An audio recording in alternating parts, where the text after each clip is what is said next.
ये कहानी है मुरादाबाद शहर की, जहाँ शहर के आखिरी छोर पर रहती थी चंपा।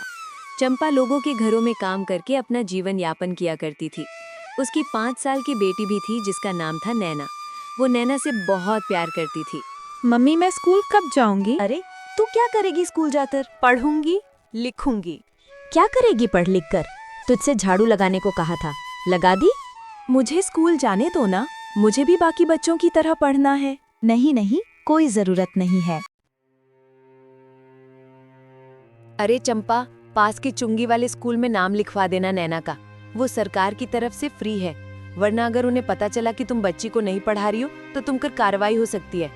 आजकल तो बड़े चोंचले हैं, पहले जमाने में सही था, लड़कियां अपने घर का काम करती थी सिर्फ। मजबूरन अगले दिन जाकर चंपा ने नैना का एडमिशन करवा दिया।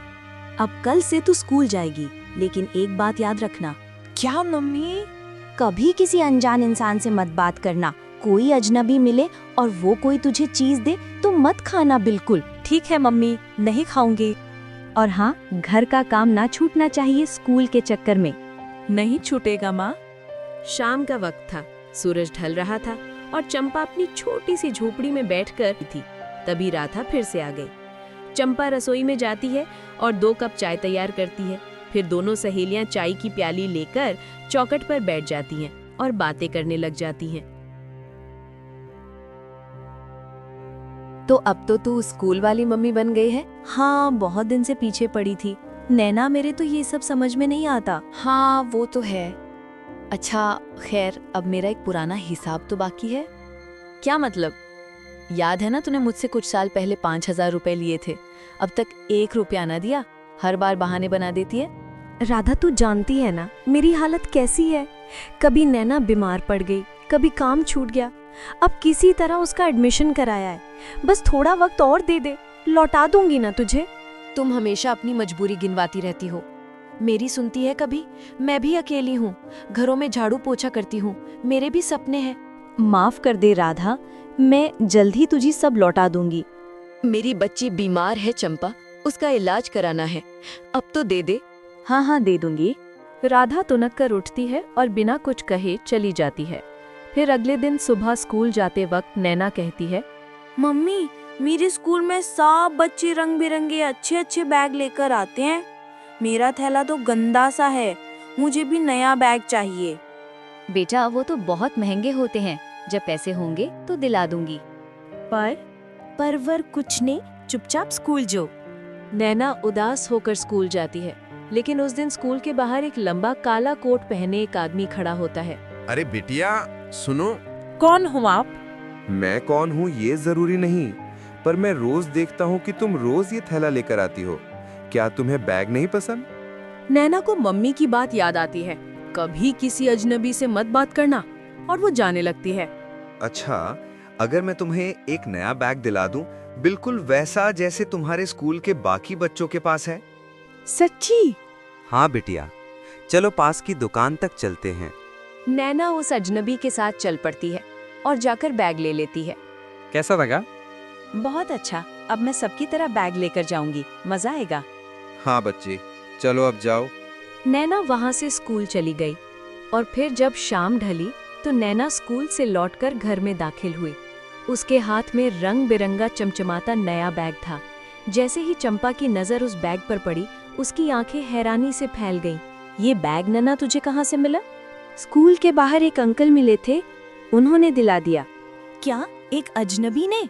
मैंने तुझे कितनी बार समझाया, किसी अजनबी से बात मत करना, और तू उससे बात किए बिना रह भी नहीं पाई और उससे बात करके उल्टी ले भी आई।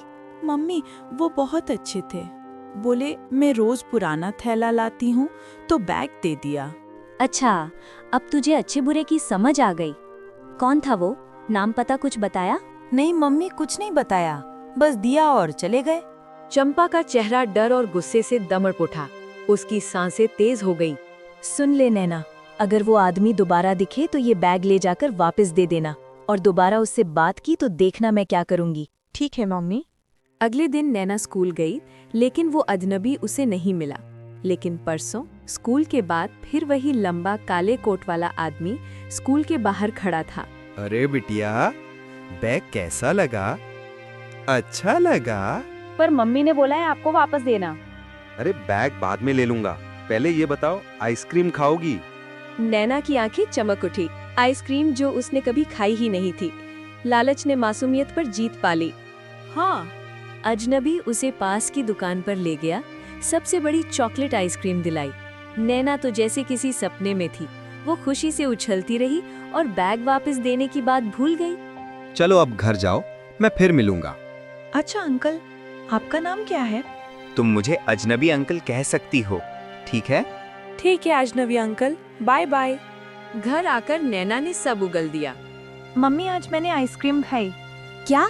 किसके साथ? वहीं अजनबी अंकल के साथ। नैना, तू सुधरेगी नहीं क्या? मैं तेरे भले के लिए मना करती हूँ, और तू अगर अगली बार उससे बात की ना तो मैं तुझे ऐसा पीटूंगी कि तू याद रखेगी। नैना डर के मारे सिमट गई, लेकिन कहीं ना कहीं उसे वो अजनबी अच्छा लगने लगा था, क्योंकि वो उससे प्यार से बात करता था, मिठास से बोलता था, जैसे उसका कोई अपना हो। और फिर एक दिन सब बदल गया। नैना स्कूल तो गई, पर छुट्टी के बाद वापस नहीं आई। चंपा की सांसें थम गई। 4 बजे, 5 बज गए, 6 भी बज गए, नैना नहीं आई। हे भगवान, मेरी बच्ची, कहीं वो अजनबी उसे किडनैप करके तो नहीं ले गया? नहीं नहीं, ऐसा नहीं हो सकता। शाम ढलने लगी थी। सन्नाटा गहराता जा रहा था। चंपा लगभग पागल हो चुकी थी और नैना खिलखिलाते हुए अंदर दाखिल हुई। नैना, तू कहाँ चली गई थी? मम्मी आज मैं अम्यूजमेंट पार्क गई थी, झूले लगे थे गोल गोल। किसके साथ? अजनबी अंकल मुझे ले गए थे। तुझे कितनी बार कहा उससे मत मिलना? तू मेरी एक नहीं सुनती। आज तो तूने मेरी जान ही निकाल दी। अरे मम्मी, मैंने क्या कर दिया? चंपा उसके 2 जोरदार थप्पड़ मारती है। नैना बुरी तरह रोने लगती है कि तभी बाहर से राधा दौड़ती हुई आती है। चंपा, क्या हुआ? क्यों मार रही है बच्ची को? तू ही बता राधा, मैं इसे रोज समझाती हूँ, लेकिन ये रोज उस अजनबी से मिलती है। आज तो बिना बताए पार्क चली गई। अरे वो पगली बच्ची है, उसे क्या पता कौन है अच्छा है कौन बुरा है। तुम मारने की बजाय उस आदमी का पीछा करना, देख कौन है वो, क्या चाहता है। तू सही कह रही है, अब यही करना पड़ेगा। अगली सुबह उसकी आंखों में वो ममता नहीं थी जो रोज नैना को स्कूल भेजते वक्त चमकती थी। आज उसमें चिंता थी, डर था। अब चाहे कुछ भी हो जाए, मैं उस अजनबी को देखे बिना लौटूंगी नहीं। मम्मी, क्या हुआ? कुछ नहीं, जल्दी जा और सीधे स्कूल जाना, कहीं और मत रुकना। नैना स्कूल की ओर बढ़ गई। उसके पीछे कुछ दूरी पर चंपा ने अपनी चुन्नी कसकर बांध ली और चुपचाप उसका पीछा करने लगी। पर स्कूल के बाहर कोई अजनबी नहीं था। चंपा छिपकर घंटों बैठी रही, लेकिन कुछ नहीं हुआ। अगले दिन फिर वही सिलसिला। नैना स्कूल गई, चंपा ने पीछा किया, लेकिन वो आदमी नहीं दिखा। आ क्यों नहीं रहा है? 1 हफ्ता बीत गया। उसने राधा को ये बात बताई। राधा, मैं थक गई हूँ। हर रोज जाती हूँ, बैठती हूँ, छिपती हूँ, पर वो नहीं आता। हो सकता है उसने तुझे देख लिया हो और अब वो छिप रहा हो, और शायद वो तुझे जानता हो और तुझसे बच रहा हो। हाँ तो राधा, एक काम कर, कल तू मेरी बेटी का पीछा करना। अगर वो अजनबी मिले तो मुझे फोन करना और पुलिस को भी बता देना। ठीक है, कल मैं जाऊंगी, देखती हूँ कौन है ये छुपा रुस्तम। अगले दिन राधा छिपकर नैना का पीछा करती है। नैना स्कूल जाती है और छुट्टी के समय जब वो बाहर निकलती है, तभी दूर से वही अजनबी आता दिखाई देता है। लंबा संजीदा चेहरा और वही काला कोट। अरे बिटिया, कैसी हो? अंकल, आज स्कूल से सीधे मेरे घर चलोगी? मम्मी मानेगी नहीं। बस थोड़ी देर की बात है।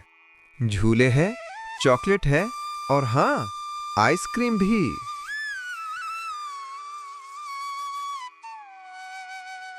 नेक्स्ट पार्ट के लिए सब्सक्राइब करें।